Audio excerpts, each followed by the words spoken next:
The rap world has been shaken again, this time by the violent death of the performer known as Notorious B.I.G. He went down in a hail of gunfire on a public street. His death comes just 6 months after his rival, West Coast rapper Tupac Shakur, was assassinated. Last 6 months, hip-hop probably lost its two biggest stars. It's just a tragedy. After Big passed, I got this call from Puff. I remember he sounded so depressed. He said that he hadn't left the house in days. He was one of the only people besides my mother that really cared about me. And he said, people been knocking on my door. I just been here by myself. I ain't eat nothing. He was almost sounding suicidal. I just tried to talk some light into what I could hear was a time of a lot of darkness. And just tell him that, you know, you have a lot to live for. Then I remember days later, him calling me back, yo, G, come by the studio after work. And he played Every Breath You Take. And he was playing it loud. Every step you take, I'll be watching. He was just into it and just played it and kept playing and dancing to it. And I remember him asking me, what do you think, what do you think? Do you think people would rock to this? I didn't know what to say because, you know, Every Breath You Take was so white pop. I couldn't hear it or couldn't envision it at the time, but I'm glad to see that his creative juices were flowing again. And then I'll Be Missing You was huge. Every single day, every time I pray, I'll be missing you. It was a runaway hit. It captured the emotions and the grief at the time that was happening to the African-American community. We just knew it was helping us remember Biggie in some way. On a Sunday morning, headed to church and I'll Be Missing You came on. It made it to the gospel station, and that's when I knew who he was. It was like an amazing grace for the hip-hop generation. When people hear that, it still touches people. He could see things for the culture that other people just couldn't see. And I remember just thinking like, this man is a genius. But while this genius man was developing his talent, what else was not developed? That he became somebody who could create a lot of pain.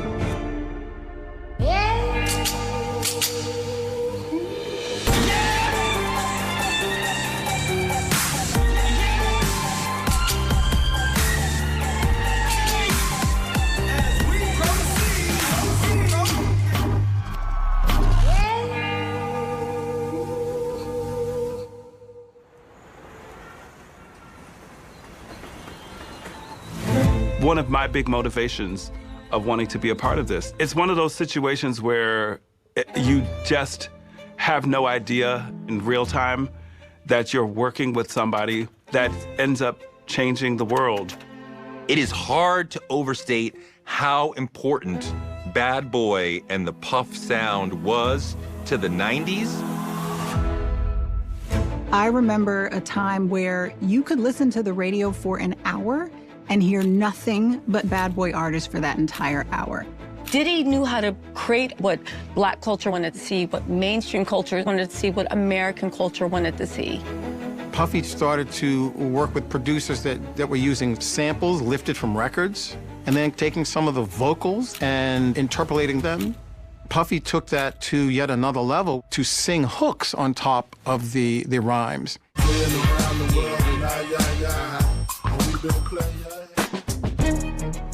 I feel like Combs and crew were just throwing things against the wall and everything was sticking. He was having a relationship with product and audiences from the beginning, but nobody really could see that until the empire got so big that it's like, oh, this is what he's been trying to do all this time. It was interesting to see Puffy move into other areas other than music. It was just inevitable for the clothing to be next. We call it urban high fashion. We combine the look of the European clothes to the urban style, which is a little bit loose, a little bit baggy, a little bit more, has a better fit to it. Sean John was incredibly successful. You saw it go from it's just worn on artists to it's worn by influential people in the cultural scene to like a dad in Missouri who's got a Sean John shirt. Could he name any Puff Daddy record? No. But he knows who Puff is, and he's rocking the Sean John. The clothing brand now at this point transcends the music, and it becomes part of this mythology that Sean Combs begins to build. I remember going with him to Macy's, and we were up in the boardroom with all the executives, and they treated him like he was Ralph Lauren. He was a king. There was nobody in New York City that Diddy could not get in touch with. We used to call him Puff the Magic Dragon, and we said that with love. He was so much fun. He threw the best parties. I remember seeing celebrities just let their hair down. I remember seeing Mary J. Blige, Ashton. I mean, it was Gatsby-esque. It was like in the movies. They were huge. And part of Sean's move with the parties is not just a party for party's sake, but really to embellish who he is in the culture. Who can come to Sean Combs' white party in the Hamptons? It speaks more to a new black money. It carried a different kind of cachet. What we heard, even at the time that they were taking place, was there was a lot of debauchery. Puffy would have women laid out and have food on their bodies. These are things that were photographed and publicized and just viewed as kind of grand and opulent. I started blogging in the early 2000s. I started getting reports about the type of things that would happen at these parties. I was hearing about illicit drugs. I was hearing about sexual escapades. I always have decisions to make about stories. And for a long time, when it came to things pertaining to Diddy, I wouldn't run certain things because I feared retribution. He felt and seemed like he was invincible. I mean, I work like 20 hours a day, and I feel as a young black man, if anything I put my mind to, I could do. Whatever I put into it, I'm gonna get out of it. And I put 150, 200% into anything I do, always.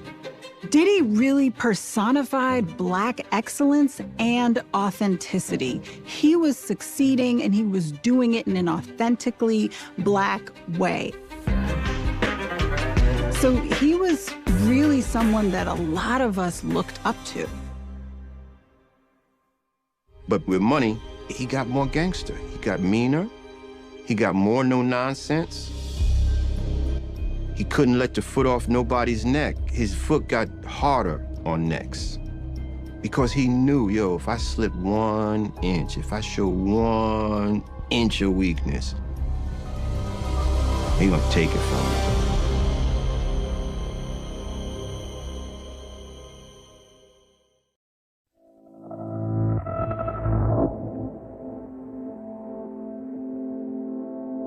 I definitely think there's a huge reflection of his childhood to who he is today. Sean started breathing rarefied air before he even realized it. Janice wanted a prince, and the last thing she wants to do is to have her prince making her look bad. And one thing about anybody from Harlem, if you're soft, you're done. That's just the mentality. Because mind you, she lost her husband. Now she got this kid that looks just like him. That's emotions. Someday she'll wake up, she might be mad when she sees him because she sees what used to be Melvin. So Sean's mom had to fill the shoes of Sean's dad and mom. And I'm sure everything from Janice's way of raising him was coming from love. But there were times that I would see Janice's personality go from hot to cold. And he had to be on the receiving end of a hot night or a cold night. Janice didn't take no shit. None at all. She ruled with an iron fist. Better get right. And you know, a lot of times Sean couldn't get it right. Couldn't get nothing right.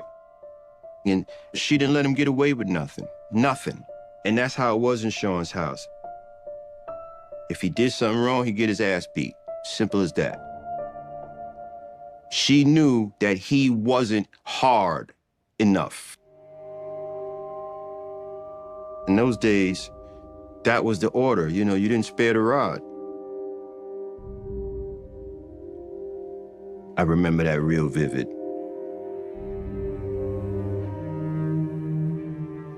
Especially if you don't know if the punishment really fits the crime.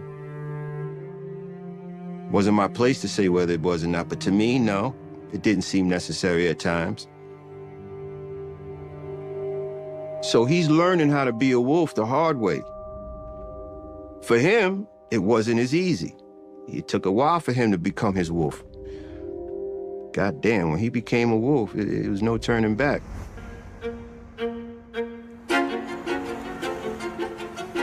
As part of our investigation, we looked at the history of Diddy's behavior and relationships. We have found that there has been a clear pattern of abuse since the beginning, since he was a teenager. I noticed how he interacted with his girls, and it was way different than I interacted with my girls. It was more physical. It was more self-esteem lowering. It was a lot of insecurity. It was a lot of who you dealing with. I heard you was here. I don't like that. You know, a lot of girls got thrown out the car. Sometimes I would drive his girlfriends home to wherever they live because they had a fight.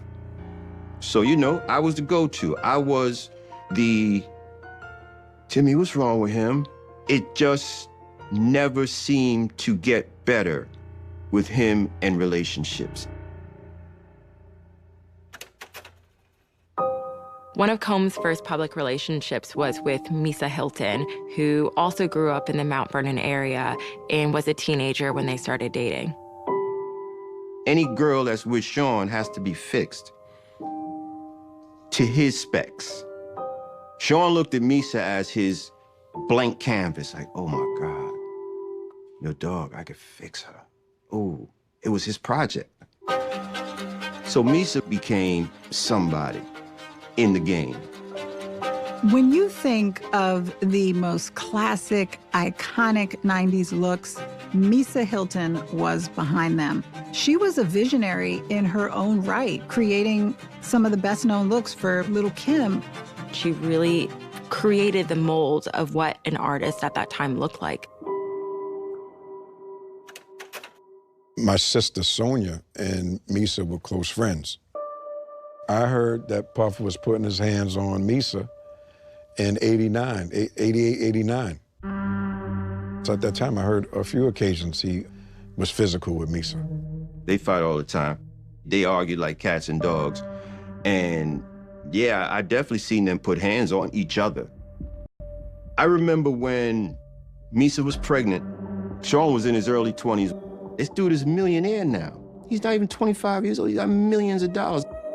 They might have broke up 15 times in a week. It just break up, back together, break up, back together. And here's Sean, fear is kicking in him. I'm about to be a father. I gotta hustle harder now. I gotta hustle so hard. I got this kid on the way.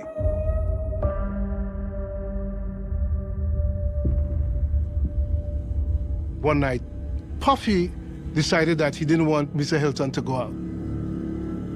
He got into this rage and she screamed and her parents came out. He just grabbed the baby. And he said, you're not getting this baby, you're not having it. The father tried to talk to him and he doesn't like being talked to. The grandmother tried to talk to him and everything. Eventually they had to call the police. Mr. Hilton may have felt that something was really happening that she had no control over. This is her life. He was using the baby to control her. That, I think, scared her a lot. He was just angry and upset. He made threats. You know, he was arrested.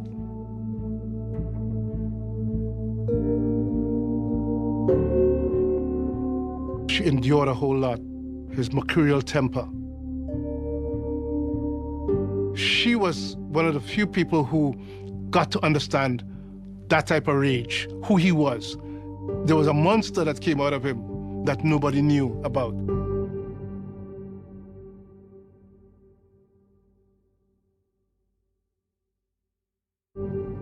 But then after Misa, that was Kim. Kim Porter was a model, sometime actor, great smile. One of those girls that's just like so pretty. She was Andre Harrell's assistant at Uptown Records. Puff told me how they first met. He was working as an A&R at Uptown Records, and that she was the first face that he would see when he got out the elevator. And he had fell in love with her. And he said, by all means necessary, I'm gonna get her. And that was his mission. Puff's a little older now when he met Kim. And Kim was starting to slowly but surely teach Sean what love looked like. It's not fighting all the time, it's this. And he started to receive it. He started changing his ways a little bit. He softened up for a minute. He wasn't so triggered, he wasn't so reactive. He was trying to become a good man. His relationship with Kim Porter, I knew that it was an on-again, off-again relationship. They would, break up, get back together. But then there's the infidelity. Kim Porter, a woman he described as the love of his life and the mother of 4 of his children, witnesses his relationship with Jennifer Lopez just flood the media. I was there in the beginning of the Jennifer days. Just like all the other girls, Sean goes all the way to get you. Sean wanted J-Lo, and he got her. When we talk about Kim and Sean, I don't see them the way I saw Sean and J-Lo. They would be at the same function, but not together type thing. Not like him and Jennifer Lopez. You publicly see him at red carpet events. So what we see is a man who claimed to love this woman more than any other woman, but was not necessarily treated that way. I've seen him act around Kim in ways that were just awful and very mean. I knew her well enough to occasionally socialize with her. It was a last-minute girls' night. Kim Porter and some other girlfriends. And then I see Puffy come into the club. I really thought he was coming in to kick it. I thought he was about to squeeze into the booth. And it was about to be, really about to turn up, But everything just turned on a dime. It was not a cool situation at all. He just started hollering at her, and she should be at home, not out. And then he grabbed her handbag and literally turned it upside down. He just emptied it out in front of everybody. I was so in shock. The reason people do things like that is just to shame you and make you feel small, to scare you. I never saw him put a hand on her, but as we all know, that's not the only kind of abuse. It was a controlling situation. Puff felt like he could do whatever he wanted to do. Puff was definitely abusive toward Kim. I remember one time telling him, I can understand you having a problem with one person, but when you have a problem with every woman you're dealing with, then you gotta look into yourself. So certainly now we know that there were signs of some of the abuse he would be accused of later. It seemed that because there were never any real consequences for him, his behavior escalated.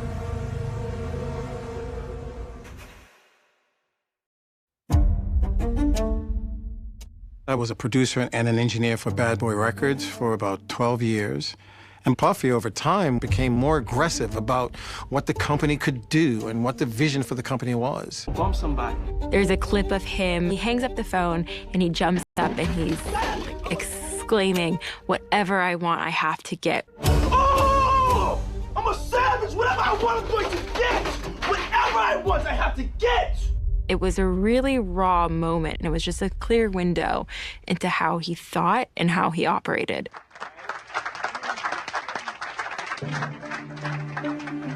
The case involving Steve Stout, helped to expose him for who he was and the kind of mafia way he went about, trying to bring people in line. Steve Stout is a pretty important executive, a marketing genius. In the music business, he was working with Nas at the time. And Puff had done a song with Nas called Hate Me Now. And just like any other event, this thing was being built up. You heard the Nas joint with Puff? It's crazy. In retrospect, it almost sounds ridiculous that Nas and Diddy would be on a song together. But of course, Diddy gives Nas a visibility that Nas doesn't have quite yet. In the video, they ended by being crucified like Jesus, in an obvious visual Jesus analogy. Nas and Puff together. But then Diddy doesn't like the way that he's depicted in the music video and wants it to be changed. But the version of the video with Puff and Nas being crucified in the desert was serviced to MTV. And Puff was extraordinarily upset. And he went to Steve's office. Puffy went in with his people and assaulted him. When he did that to Steve Stout, it became one of the biggest stories.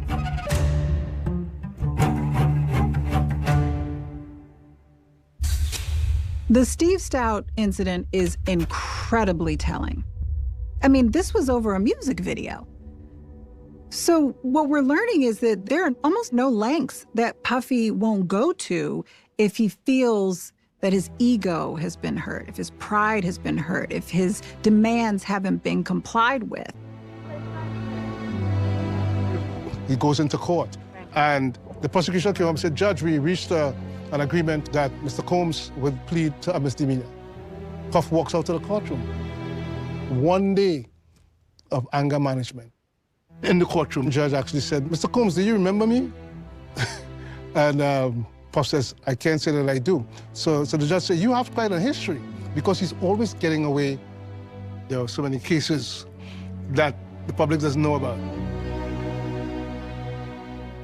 A source actually pulled these records. He had this knack for actually getting the system to like him and to go easy on him, where he kept avoiding going to jail. A lot of this really worked to Puffy's advantage in the hip-hop world. You don't want to be seen as someone that the streets can't respect, where everybody can run all over you. There ended up being a lot of violence. I think it just was something that was always a part of his emotional DNA in a way. Diddy, as a child, believed his father, Melvin, died in a car accident. But as he grew older, he came to find out that that wasn't really the case. So Diddy learned that his dad was part of a drug organization up in Harlem. Puff's father, Melvin, was connected to Frank Lucas, one of the biggest drug dealers in Harlem. And he was connected to the mafia.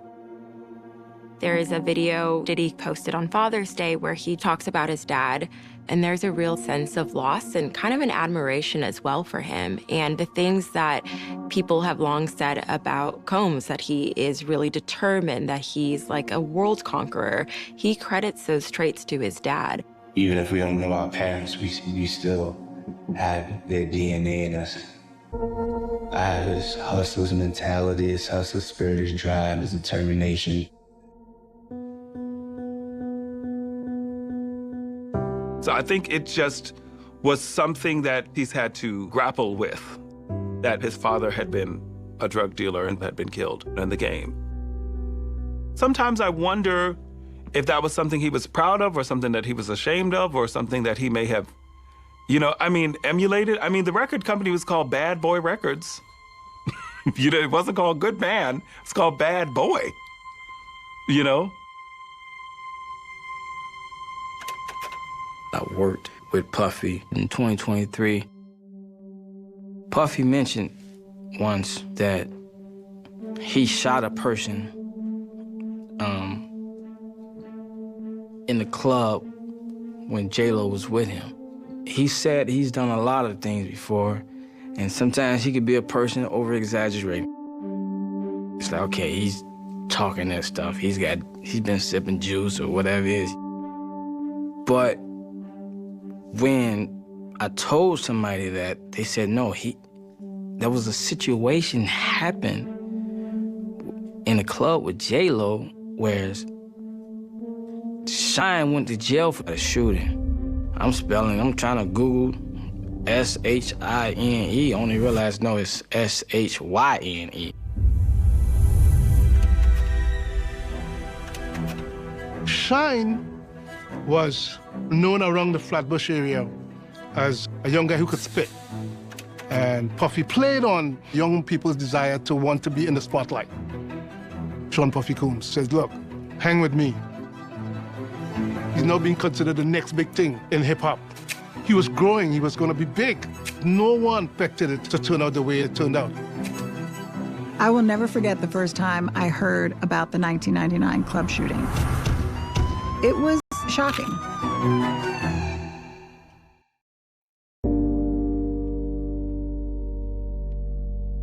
I've spent a quarter of a century with my integrity and my name in doubt in light of the current atmosphere with the lawsuits and all of the stories that have come out. I knew it was time for me to speak up. This is something that was in my past and it belongs in the past.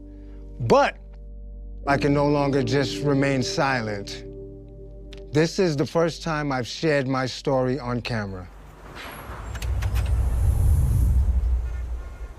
I started driving for Mr. Combs in 1999. On December 26th, I was informed that Mr. Combs would be requiring my services.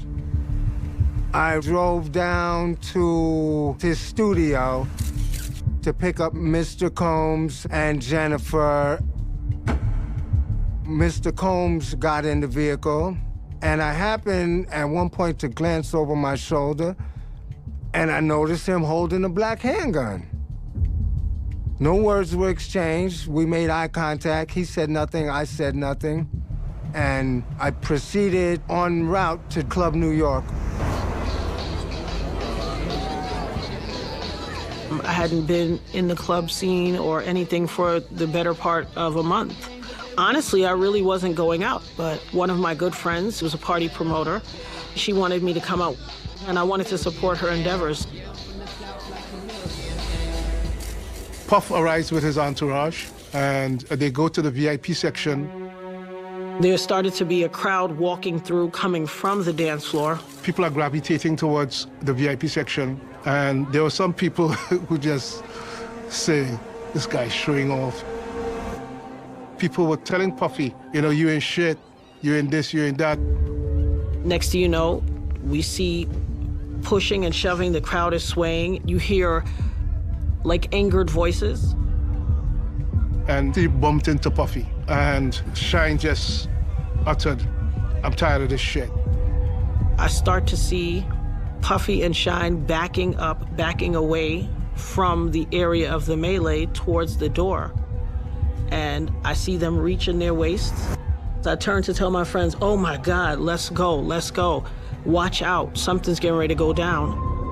And just as I turn back and I look at them, I see them both holding guns, and God said to me, be still, you're about to get hit. And I just see the muzzle flash, pow, pow.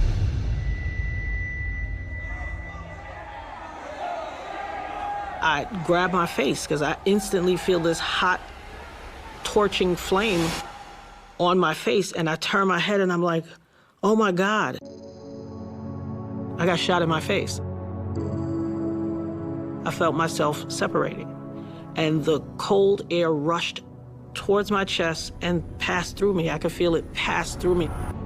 I was certain that I was gonna be dead at that moment because I didn't think a human could lose that much blood and still be alive. But I just...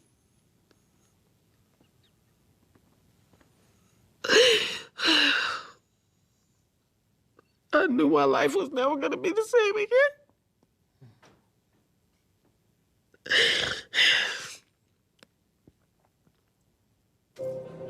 At that moment, Puffy is trying to make the great escape. It's just chaos.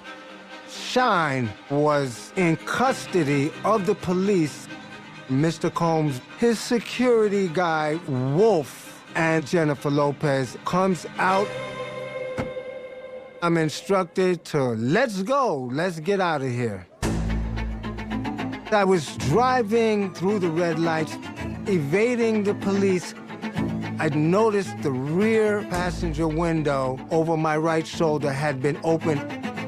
I later found out that was when Mr. Combs apparently tossed his weapon out of the vehicle.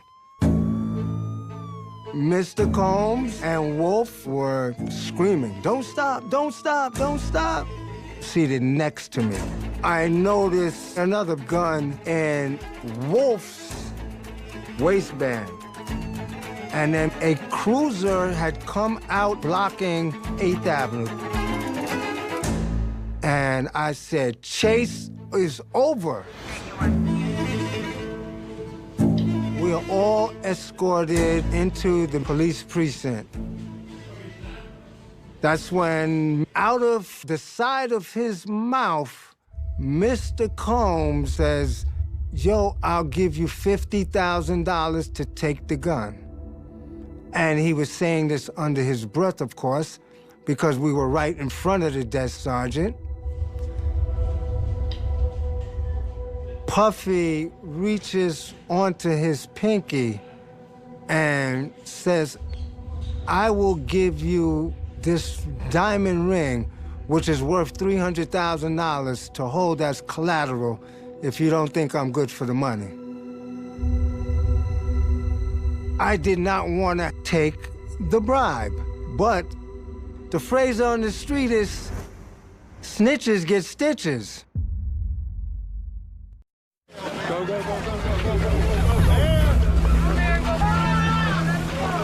Before it even began, the trial of Sean Puffy Combs had turned into a tabloid torrent. A high-profile case that's attracted overwhelming support from Combs' diehard fans.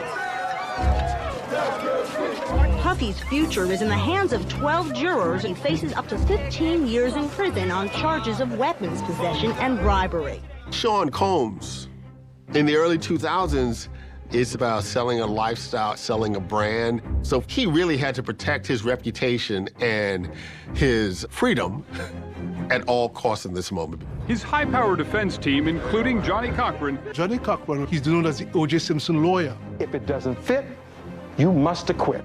There was another attorney by the name of Benjamin Braffman, one of the top criminal defense attorneys in the city, defending Puffy, Shine, Wolf, and Puffy. They all have separate lawyers. It was really two trials. It was this great celebrity, Puffy Combs, and his bodyguard. And Shine, really just a New York City teenager that had just signed the deal of his life. From the notoriety of the people on trial to the notoriety of the attorneys, it was a circus. While he's not accused of gunning anyone down, prosecutors say someone at the club taunted Combs that he and fellow rapper Jamal Shine Barrow pulled out guns and fired. Barrow's shots allegedly injured 3 people. Puffy denied from the beginning that he ever fired a gun, that he ever had any guns in his possession. I want to make this 100% clear. I had nothing to do with a shooting in this club. During the trial, Puffy's looking around, he's very confident. Hey, I allegedly paid off people, so I have nothing to worry about. But then... Liar, liar, pants on fire. I decided to testify. I was the prosecution's main witness. The most damaging testimony so far from his former driver, Yes, I was nervous about cooperating, but I had to. You have to stand up for what's right in this world. Henderson testified Combs had a gun. I was recanting my statement and no longer going along with their scheme to take ownership of the gun. But Fenderson wasn't the only witness to put a gun in Combs's hand. When I had to testify, I said I saw without a doubt who shot me. I was shot by Sean Puffy Combs. I've said that ever since that day. I never once ever changed that, modified it, modulated it in any way. I never expected to be a part of such a reckless act of violence. Natanya, she had the kind of resilience and defiance. My heart was with her. The defense described a two-pronged approach. First, calling their own witnesses who say he didn't have a gun at the nightclub. Most of the witnesses who came up said Shine had a gun, and we did not see a gun in Puffy's hand. And second, discrediting the prosecution witnesses who put a gun in Puffy's hand. The lead defense attorney, his cross-examination was getting a bit aggressive. I says, I'm not the one on trial here today, Your Honor. He is. And I pointed and glared right over at Diddy. Some people said this was a conspiracy. People cursed me out, accusing me of trying to take down a good black man and destroy hip-hop. My heart really, truly breaks for Natanya and what she has been through. Natanya deserved nothing but compassion and protection, and the culture failed her. They were ridiculing me on the air saying, does anybody know this one-eyed hoe? Call us up and give us some dirt on her. Playing rapid succession gunfire soundtrack in the background. I was devastated. Why were they doing this to me? After the shooting, Natanya, she was appearing on the radio and trying to tell her story. She was actually getting death threats. I would look out the windows and there'd be blacked out SUVs parked on the corners by my house. Those SUVs were watching me. And for my own safety, I had to be moved.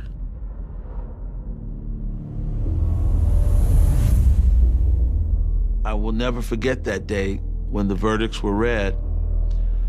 A gasp went up in the courtroom.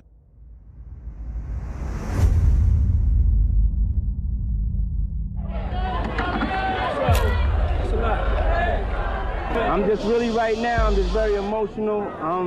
I'm at really a loss. I'm very emotional. I feel blessed. It was like Mardi Gras. They all went out to celebrate. And not only was it Sean Combs acquitted, but Anthony Wolf Jones was also acquitted. And of course, Shine Barrow was convicted. I spoke to Shine. Shine says, look, he lied on the stand. He got people to lie for him. Puffy betrayed me. Those were his words. He went in there and he lied about the fact that he didn't have a gun. Everybody knew pretty much that Combs had a gun. When I found out the verdict, I was shocked and disappointed at our legal system. But I was relieved because I did not want to be the guy that sent him to jail. I didn't want that for my own safety. I was a child of hip-hop. I didn't deserve this. I was a victim. I wanted justice. You know, went to try and console Shine's mother and grandmother, and as we left that day, there were still supporters outside, but no one really cared about him at that point. He was yesterday's news. When he was convicted, I got angry because there are families that are giving young people to you, Puffy, and you have a responsibility to these young people on your record label.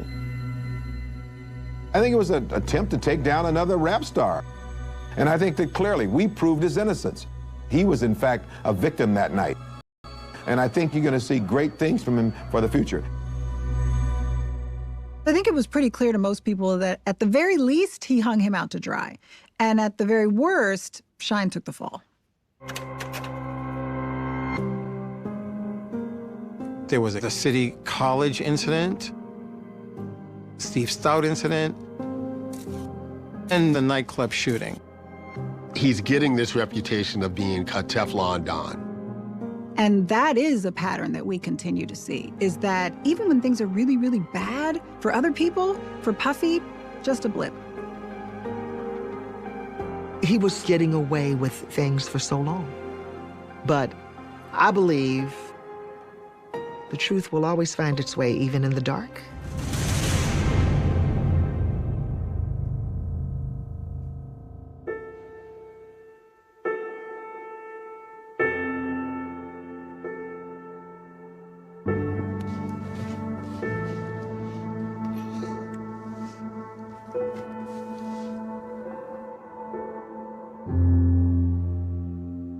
Thanksgiving break in November of 2023. I got a call.